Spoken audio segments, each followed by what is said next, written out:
நமக்கு கடவுளின் அனுக்கிரகம் அப்படின்றது நம்ம மேல எப்பொழுதுமே நீங்காமல் இருந்துட்டே இருக்கணும் அப்படின்னா கடவுளிடம் எந்த விதமான பிரதிபலனையும் எதிர்பாராமல் பகவானுக்காக நாம் கைங்கரியம் செய்ய வேண்டும் அப்படின்னு பெரியோர்கள் சொல்வாங்க.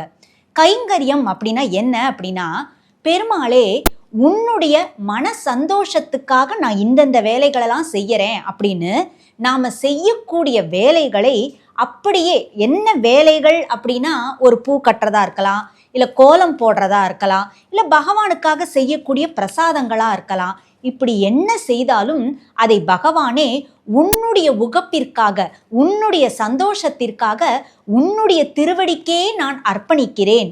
உன்னிடம் இருந்து எந்த விதமான பிரதி உபகாரத்தையும் எதிர்பார்க்காமல் அப்படின்னு செய்யறது இருக்கு பாருங்க. அதற்கு பெயர் தான் கைங்கரியம் அப்படின்னு சொல்லுவாங்க.